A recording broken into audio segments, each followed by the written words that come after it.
number 94 of the SkyLounge podcast. Just getting shit ready right now. There we go, I'm smoking. I mean, you have to. So welcome to the pre-show, where I am putting headphones on for some copyrighted music, because copyrighted music is the best, am I right? Man, it's good to be back. It's good to be back on the fucking stream front here.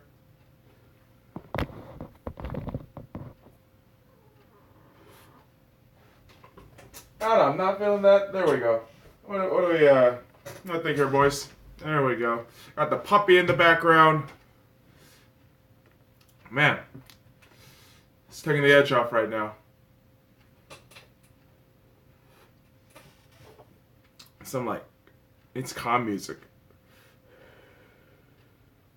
I mean, like, if you don't have calm music, you can't really fucking focus up. That's kind of the bullshit here. Right now, we're trying to get ready for the podcast recording. I'm just smoking up real quick. As it helps me kind of relax. And but don't you smoke all day? Shut the fuck up. That's not the point. It's not the point. Actually, while we're at it, we should test the fucking mic in case it fucks up on me. Are you gonna fuck up on me today, microphone? Are you gonna fuck me today, microphone? Probably. I could totally feel it happen. You know what I mean? I could totally see it happening. Actually, I gotta adjust the volume because the last time around, I actually had the SoundCloud app recording and simultaneously had the Twitch going on. And for the Twitch stream, it's not mic sensitive. It's just the microphone on the actual physical camera itself. So because of that, I didn't assume anything. And I just thought, fuck it, let's fucking scream as loud as we want. And the mic didn't pick up the fucking louder sounds. So I lost the recording. So yeah, that was fun. That was fun to deal with. So I'm gonna try to lower the decibels down here. Actually, let's give it a whirl, eh? Let's give it a whirl. Pussy tangles, pussy monsters, and pussy tangles. Woo! Okay.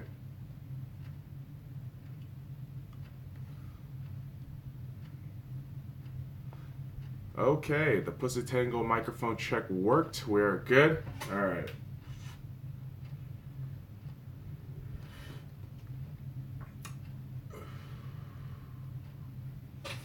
Let's start here in a bit. Just finishing up this fucking blunt here. Shout out to marijuana for helping us out, relieve some stress, get some work done. If it's legal, try it out. But be of age. Be smart. Don't be an asshole.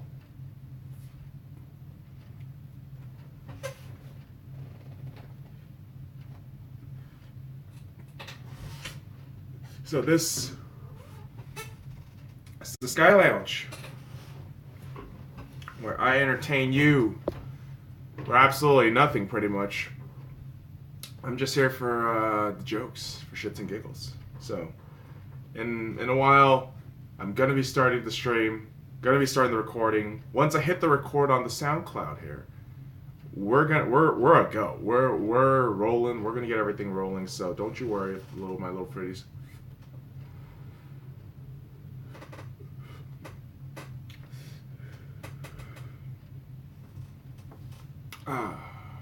Delicious music, delicious weed. It's a good life. I drank over the weekend. That was a terrible idea. I had a cheat meal the next day, and then subsequently my fucking face just blew up. Just, Jesus Christ. Yeah, I'm on this keto shit, so now it fucks me up if I actually eat, good food. If I eat, like, fun, yummy food, I get fucked over so goddamn hard. It's kind of retarded. All right. Let's hydrate ourselves. Get this shit started, right?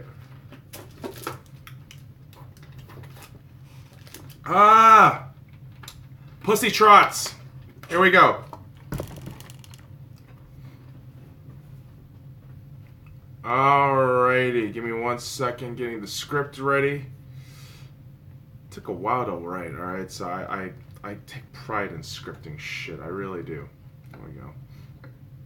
Alright, are you guys ready? Hey everybody, welcome to the SkyLounge podcast, episode number 94. And as always, thank you so much for joining me today and listening in or watching. If you are watching on the stream on Twitch, appreciate anybody dropping by. If you are new, welcome, and check out some of the other episodes on the page. All episodes are available on SoundCloud, iTunes, and Google Music, so make sure you're subscribed so you can get notified for a new episode every Tuesday. Make sure to follow me on YouTube, Instagram, Twitter, Twitch, and Facebook at thescylounge. Stalk me on Snapchat at DA13IG5UNG. Let's get started. Shit, that was a little mouthful. But the topic of the week this week I wanted to talk about was the infatuation of the Resolute Gladiators. What the fuck does that even mean, bro? Why do you have to go with this pretentious ass title? Well, you know why? Because I have a fascination with thesaurus.com, and I truly feel that, yeah, if you should expand your vocabulary. Fuck me, right? So the infatuation of the Resolute Gladiators, sports. So the idea of the topic of the week came to me this week whilst playing hours of franchise mode on Madden 19. And you know what happens when you play Madden 19? You start watching hours of sports documentaries, and I'm saying literally hours. All right, I've watched I'd say a good dozen NFL football documentaries at this point in the last 3-4 days. And kids, this is what weed does. All right, this is exactly what weed does. It makes you just vehemently consume entertainment through different streaming services. I mean, I kid you not. You will spend money on these streaming services like fucking Netflix, Prime Videos, VRV. That's besides the point. And thank you, Amazon Prime Videos. I'm not even sponsored, but just fucking shout out because you guys have a massive selection of NFL shit. Holy crap, that's absolutely amazing. But here's the thing. Let's get to the fucking point. Let's get to the actual topic of the week. The question I pose to you today is, do you watch sports? And if so, why? Do you watch sports, and if so, why? Those of you who don't, it's a hypothetical question, and it's just hypothetical. Just stay along or move along. That's really it. But it's funny. It's funny that I asked this question because 4 or 5 years ago, I was indifferent, and I really held no real affection for sports at all. And I was one of those guys that said, I don't really watch sports. You know, I'd rather play video games. You know, that was usually my go-to phrase. And really the whole thing is now, you're wearing the Seahawks jersey, you got all the fucking flags and shit, what's going on? And if you see the flags here, I'm showing the Twitch stream here, the flags in the back. You know, people say I'm a very dedicated sports fan. So within that span of time, what happened? What the fuck happened? Now, here's the thing. I feel like I narrowed it down. A lot of times I like to just experience shit and narrow that shit down in a very digestible and palatable fucking way to digest information and shit. What I mean to say is I want to take complicated shit and like fucking simple it down. So for me, I think there are 3 aspects of sports I think we will always go to. And if we're being honest, this is what I extrapolate when I talk about how I got into sports. I always do this. I always do. But these are the 3 aspects, fundamental aspects, I think absolutely every sports fans really gravitate towards in sports. 3 things, right? So escapism. Number 1, escapism. Number 2, deification. Number 3, narratives. All right. For each example, I want to provide a perspective of each team I cheer for. And no, I'm not going to cover every fucking team today, but I will cover some significant examples from each team's for the individual topic that I want to talk about. And if I haven't drilled it into everyone's fucking heads already, either on Twitch or SoundCloud or wherever, this is what I want to emphasize. Los Angeles Lakers, Los Angeles Dodgers, Seattle Seahawks, Arsenal Football Club, and the Vegas Golden Knights. Five sports, 5 teams. That's who I cheer for. Keep that in your minds, boys and girls. Sounds good? Let's go. So, what did I say again? Escapism, deification, and narratives. Now, when I talk about escapism, sports is an emotional ride, oftentimes, a reprieve that helps you leave this world. Right? And so, let me give you an example of what I mean. And I know if I'm not explaining it well, I'm going to give you an example. I'll tell you why. Through my example, I'm going to show you why. Arsenal Football Club.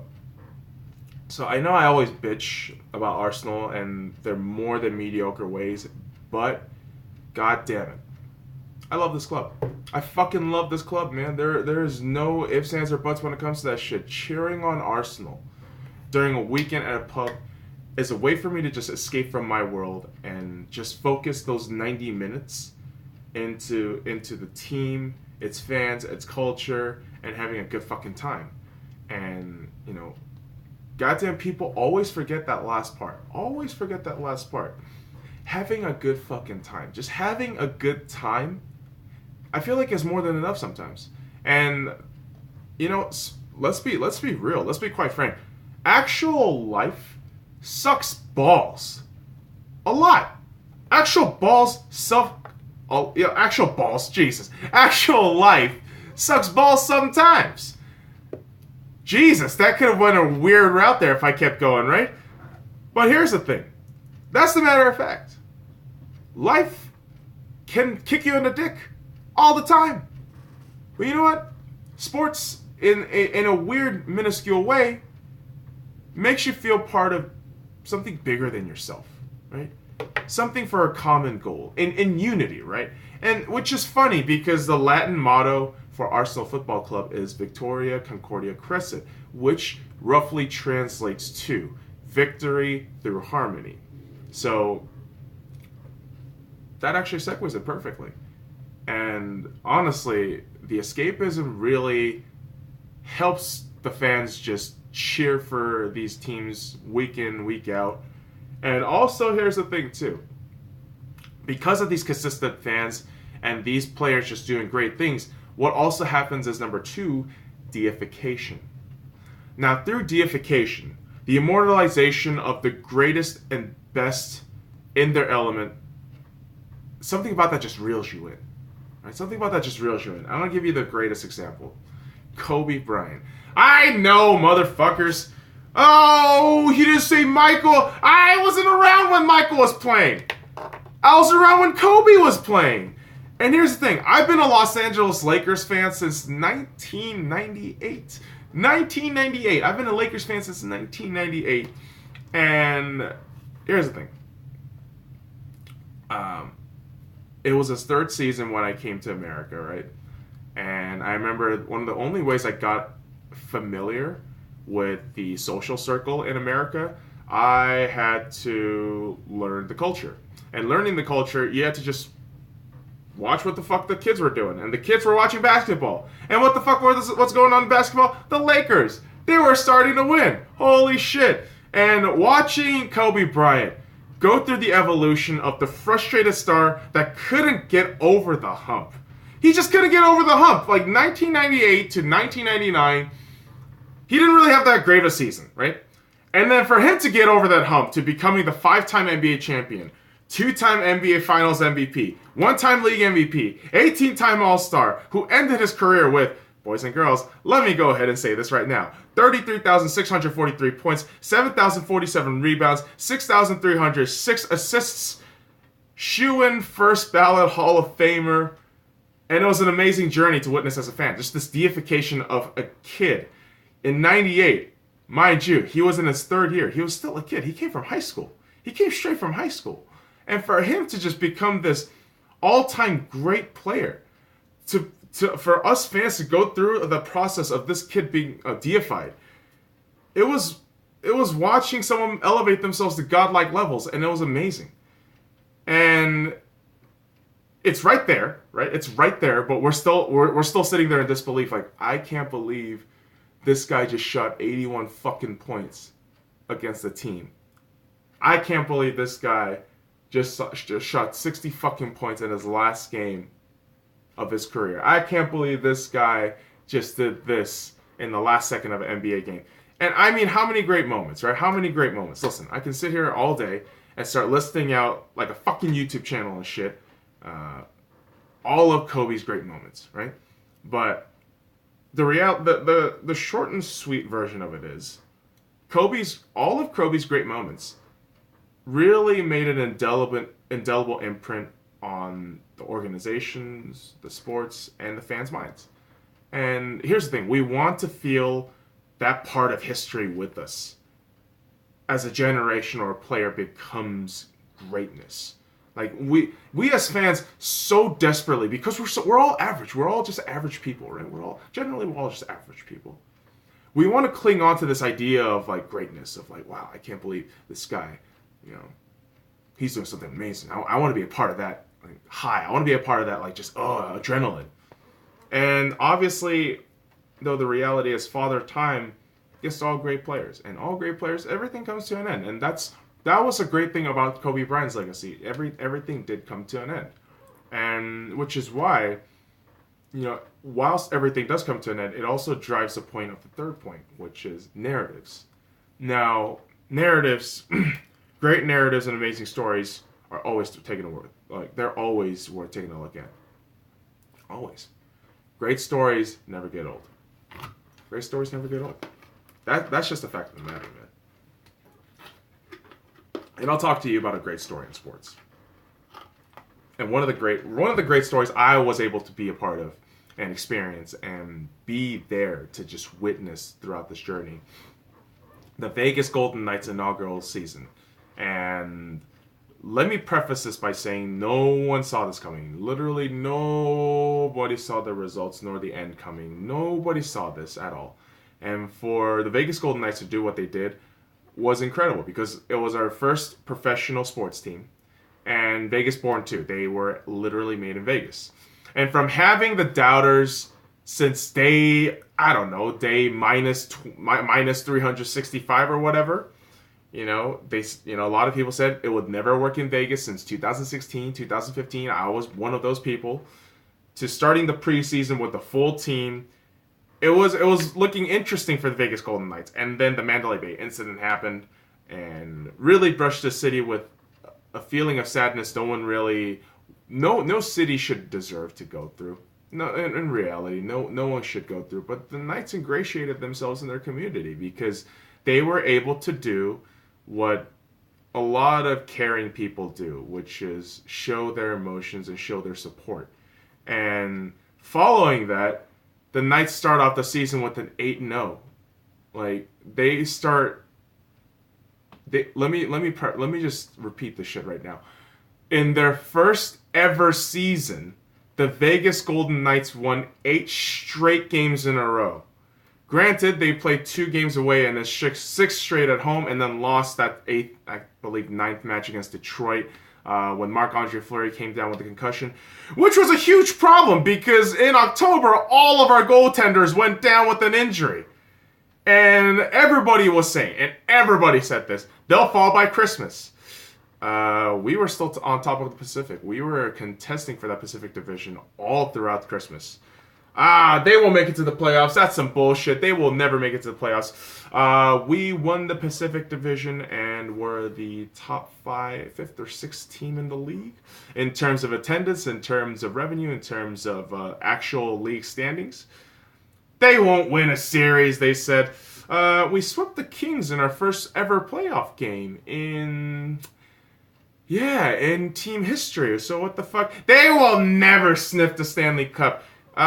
We feasted on the Sharks, we crushed the Jets, and we got to the finals and actually won a game but lost the series. And yes, the Capitals, the better team, won. And I always say this, I was there at Game 5 in the final, and I saw Ovechkin winning that cup. And I said, you know what?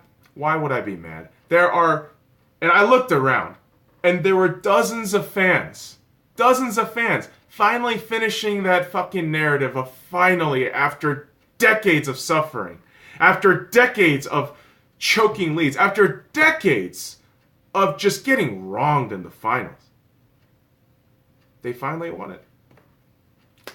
And the last time they were at the finals 20 years ago, and a lot of these guys, they said, I thought I would never see my team win, and it was all great. It was all just gentlemen and lady, like everybody was, shaking hands. I mean, myself included, man. I remember after the game, I went to every Washington Capitals fans I met. I said, guys, congratulations. I'm so happy for you guys. This is amazing for you guys to witness, because I think Ovechkin definitely deserves it.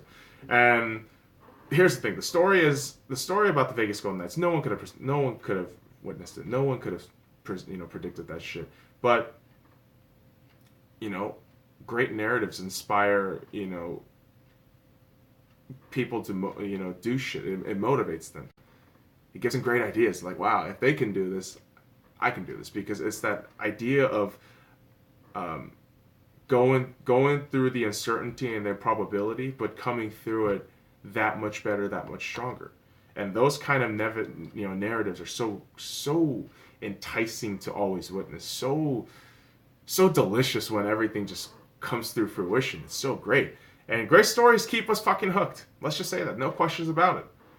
And through all of this, escapism, deification narratives, sports really is something that a lot of us just love, right? A lot of us just keep hold to our hearts. And really, ultimately, let's just break it off. Let's just point it out right here. Ultimately, man, no matter why you watch sports is the most it's one of the best fucking drugs we get high on and don't mind overdosing on. And god damn it, we junkies, man.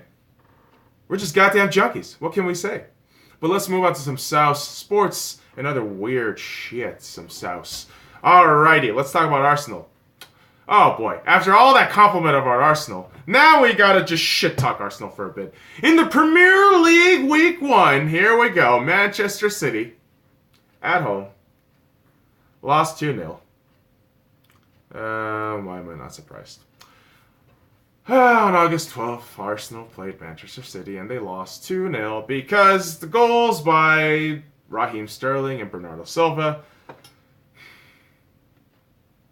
I mean, really? Just everyone has to go offsides. The midfield can't, or was everyone asleep? Was everyone just kind of lolling about? Was that it? Okay. And here's the thing. I was supposed to wake up and watch this match. To be fair, I overslept. I was playing Madden until like 5 in the morning. I was like, fuck, I gotta wake up in like 2 hours. Fuck this. And I just went to sleep. And the following result was, I just see the result and I just said, what the fuck? Why? I'll tell you why. I'll tell you fucking why. Petr Cech started. You see this? You see this smiling? This is a facade. I hate this. I fucking hate this right now. We bring in Lennon. We transfer in Bernlino. And somehow we don't start him. For roughly 30 plus million, we don't even start him. Okay. And here's the thing, There's a lot of criticism to a lot of players. Xhaka, Guendouzi. At the end of the day, the team just sucked. The team didn't fucking do their shit. The team just wasn't there. The team wasn't fluid. The team wasn't there. And it's on the day, right? It's on the day. I get it. I listed all this shit out. I get it. Maitland-Niles is injured. Oh my god, typical Arsenal. Oh, Guendouzi. He was all over the fucking place. Oh, of course he was. He's a young guy. He still needs to figure shit out, man. And here's the thing. A lot of people at this point are saying, oh, Emery out. Get the fuck out of here. This is his first match, but what really upsets me is all this naivete, all of this being, oh, we're still going to play our good old Arsenal ways, just backfired. It just completely backfired on you. Let's just realize that. God, just hydrate yourself. I'm going to. Jesus fucking Christ. And you know what? Fair play to Manchester City. They played so fucking well. Yeah, a couple of unlucky calls by the ref, all this shit. But at the end of the day, the result is the result. I don't care. And here's the problem. Because out of the fire and into the lava, here we go. At Chelsea next week. Premier League Week 2. Oh, God. I just want to just be these cunts. I just want these cunts to just be beat. All right, is that too much to ask? Is that too much to fucking ask? Fuck you, Kroenke. Man, Stan Kroenke. This pisses me off. I fucking hate Stan Kroenke. But let's talk about football. All right, the Premier League is back, but we are only just getting started, right? We're only getting started on the Premier League, and other European leagues will get their shit rolling. And sooner than later, we'll be talking about the Champions League and the Europa League. I understand that, a lot of folks, can't give a rat's ass about soccer. But at the same time, soccer's great. It's one of the most consumed sports. If you actually look at the details, it's so crazy how much, in terms of number, it is compared to the Super Bowl. But I digress. And shout out to the folks coming to the Twitch stream, recording on the SoundCloud here today, and talking about, now, of course, our Seattle Seahawks, who started their preseason week number 1. Thank fucking God, football is back.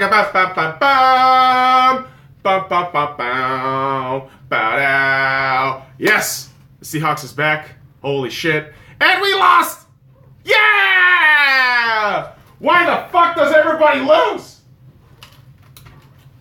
So the Seattle Seahawks lost 19-17 against the Indianapolis Colts. I apologize about that, ladies and gentlemen. I don't know why I freaked out. It's just like, it's crazy because when your teams lose back-to-back, soccer and fucking NFL American football, yeah, you don't know why you get so pissed off. And so the highlights of this game, honestly, Andrew Luck is alive.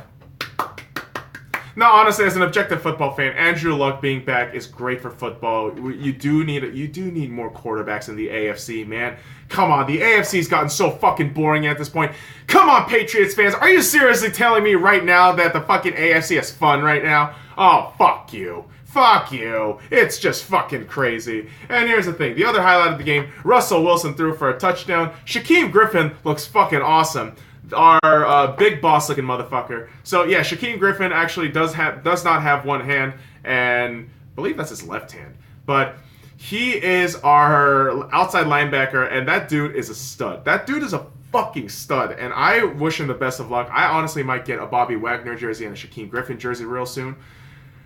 Just because Cam Chancellor's probably not ever going to play. Oh, I miss you, Cam. Miss you so much. Oh my God. Alright, so anyways, next week for the Seattle Seahawks, preseason week number 2, actually in a couple of days, Los Angeles Chargers at LA in the middle of the StubHub Center where the people might get stabbed. Who the fuck knows? But the Seattle Seahawks will be taking their asses over to LA, playing some more preseason shit. Alright, so let's talk about the Lakers because I always get excited about the Lakers now because motherfucking LeBron watch at the Sky Lounge. Yeah, that's right. I do my own little LeBron watch. I do my own little LeBron James stalking. When you're a fucking millennial with a lot of free time and social media, yeah, you're gonna start stalking people that you start fucking caring about. I'm not stalking LeBron James. All I'm saying is I just like to look at LeBron James news. It's because he's fucking awesome. But let's talk about LeBron James. He was seen practicing with his new teammates in our LA facility. Hooray! Awesome. He just looked awesome. Listen, when you get to see LeBron James in that purple and gold, just fucking perfection. Just give him 2 years. Give him 2 or 3 years. We're going to get guaranteed championship. Lakers Nation, I'm telling you this right now. Give him 2 or 3 years. We're going to get ourselves a championship real soon. This is a Sky Lounge guarantee. Believe it or not, I will fucking say that on record. I've been saying that on record. Look that shit up at the Sky Lounge. SoundCloud, YouTube, fucking everywhere, man. And here's the thing. Now with LA, finally ingratiating themselves more or less with the idea of LeBron James, the full season schedule has released. Holy shit. Obviously, big opening day. At Portland, home opener against Houston, Christmas against the Warriors. I believe Martin Luther King Day also against the Warriors. It's looking really solid. And here's the thing. If you ask me right now, how many wins the first 10 games? I'd say over 5. Honestly, the generous number would be 5 to 7, but I could see a 5 to 6 win. In terms of schedule, in terms of personnel, in terms of players that we have readily available.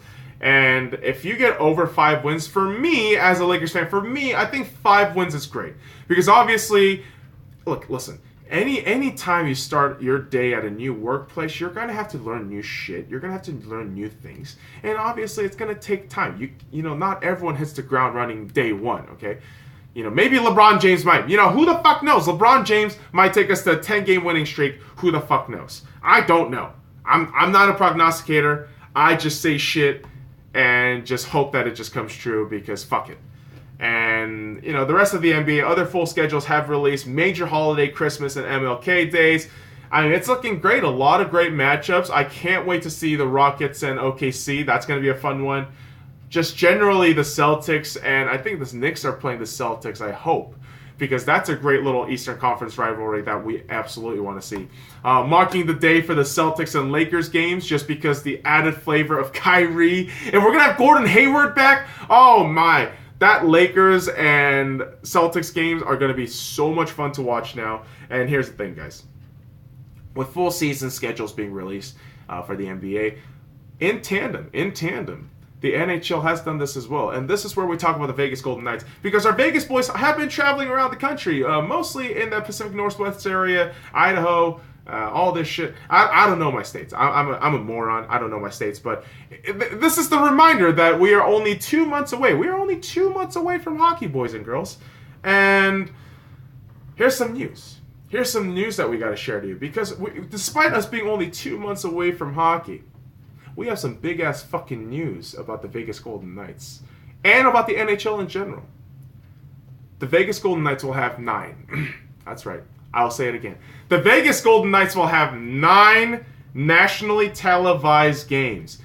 That is absolutely amazing. We went from absolutely no notoriety to being in the media front line. I can't believe it. Congratulations to the Vegas Golden Knights organization, George McPhee, Bill Foley, the owner, George Gallant, the coach, all the boys in the locker room, players, staff members, the players, the players on ice, the cleaning crew, the Nitrons. Dude, everyone part of that organization deserves that fucking notoriety. They deserve that attention. The fucking national anthem singer, I'm telling you, boys and girls, you watch those nationally televised games, you're gonna see why Vegas is different. You're gonna see why Vegas is a sports town. It's fucking great. And I want to list off some of these scheduling for you guys, just because if anybody wants to check this out, I highly suggest it because these are all going to be readily available on NBCSN. Yes, NBCSN.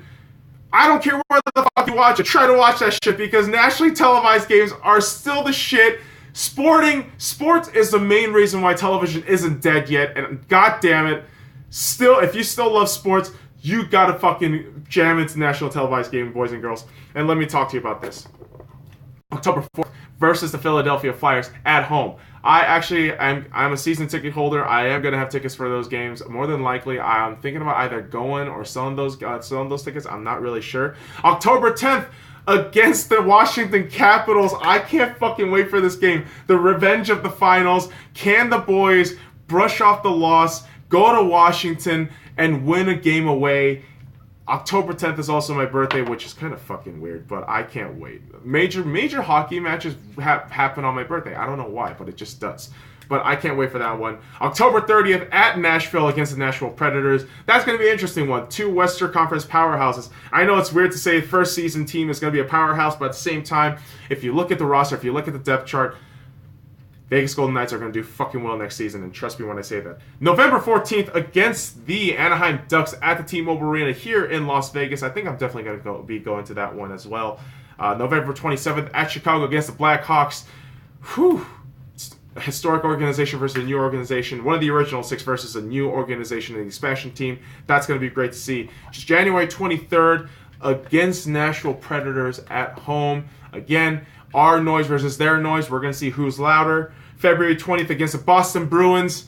Ooh, those Boston Bruins fans are hardcore as fuck. I will say that. Shout out to Boston and Boston sports fans, man. Y'all the shit. You guys are fucking dope. And you guys always bring the juice and the energy. I can't wait to see Boston fans on February. March 17th versus Edmonton at Vegas. Edmonton, also a great hockey fan base, and they are cultists almost, and they are fun to debate with, fun to argue with, and just fun to banter with. That's all. That's what sports is, man. Just about banter, just about love, right? And then March 27th, big highlight match, also too nationally televised. March 27th against the Colorado Avalanche at Colorado. Avalanche are going to be very interesting. Nathan McKinnon is going to be a really good piece moving forward for the Avalanche. And it's just going to be interesting to see the young pieces there versus our kind of mishmash group that we have in Vegas. But we're going to see if Vegas can and are able to repeat the results, kind of do what they did last season and just start winning matches again, winning games and just dominating games again. And despite the off seasons, I've been watching a lot of YouTube, hockey documentaries, the hockey guy especially, because I want to learn the sport as much as possible and just learn all the ins and outs. And this is what a lot of sports fans should do.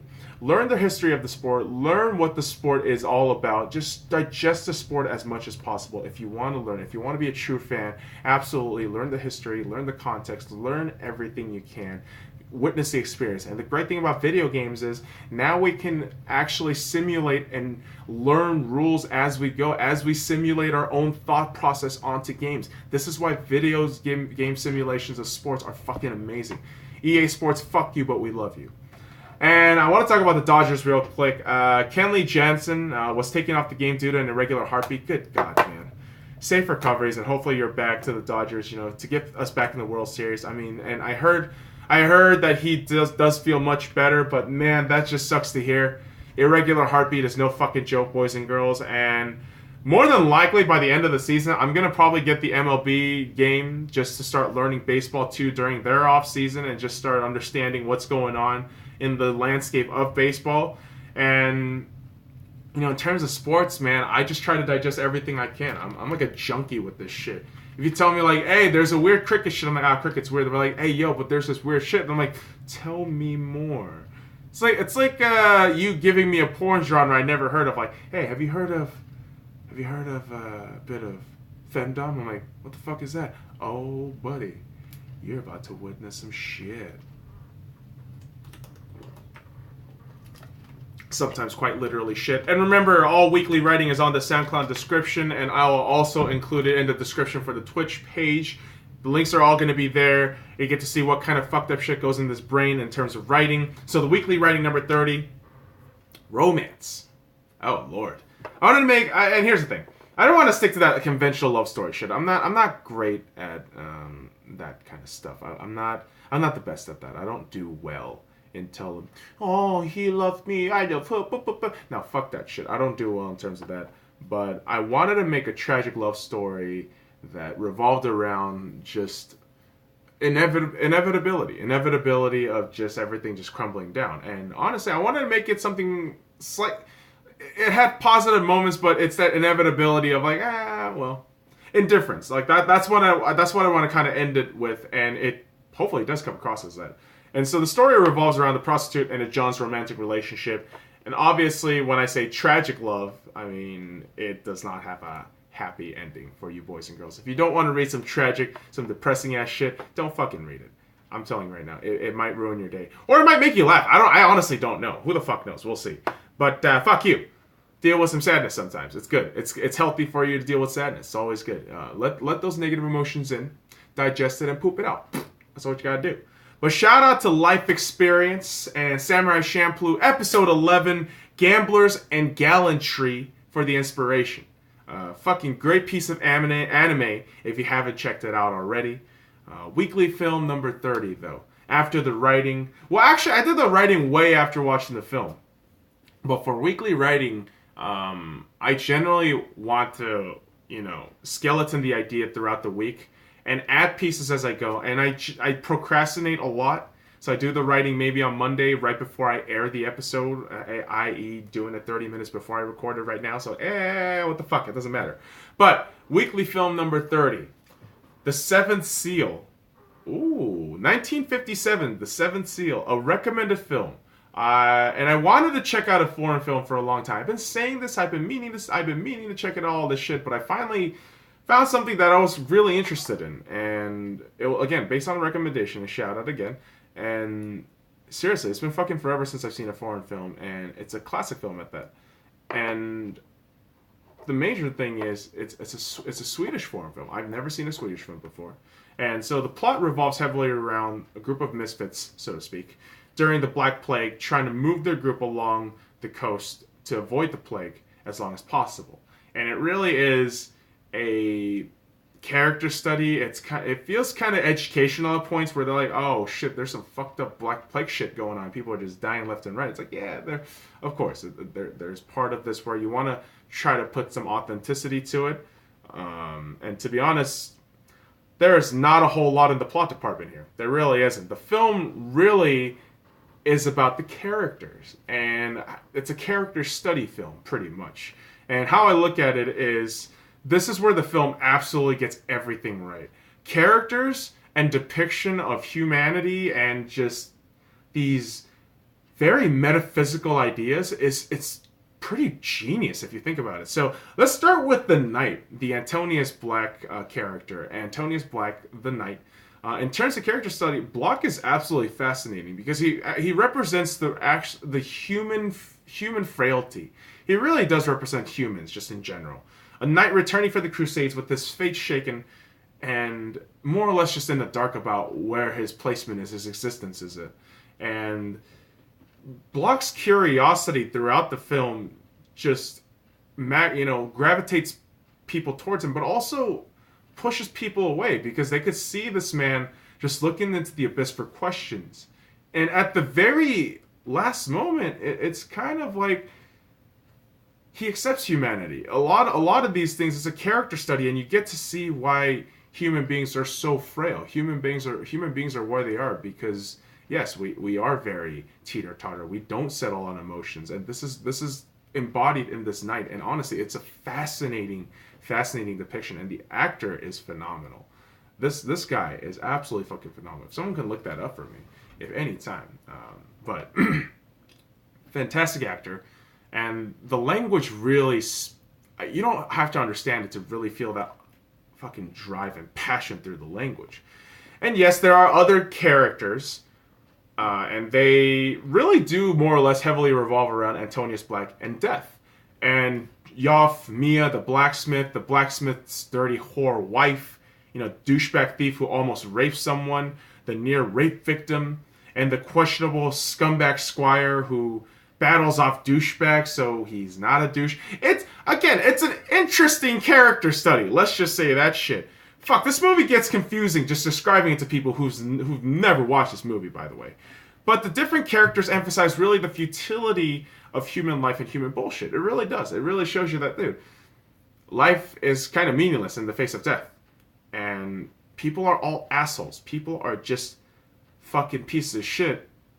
And it's proven throughout these characterizations, throughout these events through the film. And even the so-called God, this idea of faith, is just completely in tatters through the society, where you see where death and just, morbid cynicism, man. It's just all throughout. And then here's death. And I say by far, this is the most interesting character in film I've seen in a while. And the most referred to character throughout the entire film. Death is referred to either his physical personification or through art or through music or wherever. Death is everywhere. And that was the motif that everyone wants to put in. And a lot of times, and this is what I think the film drives really well, is the fact that despite people fearing death, at the end of the day, death is the least, death is like the nicest dude. Death just comes for you. Death is the most reasonable element throughout the film. It represents stability. It represents logic, fairness, and calm, which sounds really grim to say, but honestly, it's a great way to personify a very vague concept. And generally, filmmakers draw death as a negative figure, but I found it a very positive depiction, where I thought, wow, I can see a lot of people watching this film and saying, you know what, death is, it's peaceful. And it's fucking funny because I've seen my dad die, and I've even said, I'm like, oh my god, I've never seen it more peaceful. And this film, it's kind of weird affirmation that creatives are so fucked up. We kind of we kind of get it. I don't know, man. But let's talk about the visuals of this film, because the visuals was stunning. Because Gunnar Fisher, the cinematographer, deserves a massive shout out for bringing the gritty reality and grimness to the film. And the landscape, the wide shots, and some of the shots are the best I've seen. Despite I'm watching this movie in 2018, and I'm still saying, like, wow, this film from 1957 still has some of the best shots, some of the best wide shots of landscape I've seen in a long fucking time. And we in the future, but holy shit, it's crazy. And in terms of music, Aaron Nordgren also deserves a massive shout. Provides an ominous and fitting schematic of music that fits the tone of each scene throughout the film. And the combination of that, again, that wide shot landscape stuff, it ties in with the orchestra music that Nordgren brings in. And you start thinking, like, oh my god, like, I get the feeling and the creepiness of this movie, and it's so fucking dope. It's so sick to just see all of that shit work. And some miscellaneous shit that I want to talk about, though, with this movie. The chess match between Antonius Block and Death, obviously one of the most, legendary scenes in film history. That scene by the sea is gorgeous. The way they shot that, absolutely gorgeous. The way they shot that, and Yoff, the actor, embodies the curse of the creatives, man. You'll make some dope ass shit, but everyone will look at you like you're a fucking idiot. And shout out to you, Kanye, because you are still a genius. Shout out to Kanye. And the Swedish language is so fucking cool when spoken by those actors. It's so fucking cool. And here's the thing. I never watched a Swedish flick before, but this was super fucking dope to watch. And the one thing I will say about this film, the ending still kind of pissed me off. All right? It was too positive. I feel the ending was way too positive. I was like, hold on, motherfucker. Hold on. You drove all this negativity inside me. I was expecting some, like, grim-ass shit to, like, end the movie, where I said, you know what a great reflection of human frailty and human life. But you ended it with, like, super optimism and positivity in my mind, where I said, this goddamn ending. But you know what? Let's rate this movie. Give it an 8 out of 10. Yeah. Seventh Seal is a character study led by some fantastic dialogue and wonderful acting that takes you away with its grim visuals and ominous music. Although the plot is up in the air, in my fucking opinion. And album of the week, guys. Queen by Nicki Minaj. Holy shit. Talking about some more hip-hop. Yes, we are. The Barbie is in the motherfucking building. And when I say that, yes, first and foremost, fantastic production. I haven't really been actively listening to Nicki Minaj since Super Bass. And good God, that takes me fucking back. The drunken nights. Boom, ba-dum, boom, ba-dum, ba-dum. And here's the thing. I feel like Nicki in this album brings out her different tones throughout each track. The serious, the wild, the sexy, the crazy. Like, I know it sounds strange to say tones, but she has these personas that she, relies on for each song. And this time it just flows really well. And this is an album you just fucking rock your shit out to. You just fucking grab a bowl, grab whatever poison you got, and you just fucking go bananas, man. It's a great fucking album. If you want to check out that sound, I mean, definitely. Hip-hop. If you're into hip-hop, if you're not into hip-hop, hey, man, still check out new music. New music is still good for you, all right? Make sure you check out new shit. And when I say new shit, I always go back to old shit, too, because, boys and girls, we are so blessed here in Las Vegas because Lady Gaga has announced her residency for Las Vegas. Holy shit, I am so excited because I am a huge Lady Gaga fan. And you heard that right, boys and girls. I am a huge Lady Gaga fan. And starting from this December to next November or October, she will have residency in Vegas. I am so thrilled. I'm going to try to get some tickets to go. Holy fucking shit, how exciting. And guys, a couple of things I wanted to talk about before I wrap up. Madden 19. This happens a lot where a video game enters my life and it automatically derails any route of productivity I was in. Same could be said about relationships, buddy. Haha! But really, Madden just kind of fucked me up in terms of productivity throughout this week. So thanks, Madden. Appreciate you, but fuck you. And last but not least, let's talk about Cox Cable. For those of you who don't know, Las Vegas is a very small town. We don't have a lot of companies out here, and Cox happens to be a cable company that more or less has a monopoly on generally internet, television, phones, all this shit. And here's the thing. I have the Cox internet and cable at home. The funny thing is, I thought I would have the sports package given, to me, mainly because, okay, I've had other streaming services where they flat out give me the MLB network, the NFL network, the NBA network, the NHL network. They give me every one of these. But I got Cox, and this was all a la carte. And here's the one fucking reason why I even got Cox anyways. I wanted to watch the Vegas Golden Knights throughout their inaugural season since September. I was like, oh shit, I can't wait to see these guys. I can't wait to see these guys play on my local TV. And that's the main reason why I got it. But you're telling me I have to pay you extra shit for more additional shit? Fuck me. Fuck me. And it's an upsetting business model, but I get it. I get why you have to do it. And despite all the bitching, I love having the NFL and NHL network. I'm not gonna lie to you. I fucking love having those two things. Like, it's like readily available. I have information on the fucking dot. Like, I have fucking stats and numbers everywhere now. But fuck you, Cox. But like, goddamn it, you're my sports drug dealer. Like, you're my sports drug dealer, Cox, you fucking piece of shit. Thanks, but no thanks. And here, guys, next week on the Sky Lounge, more bullshit to wade through because I'm a lazy piece of shit. But if you need a floaty, give the Sky Lounge a call, bitches.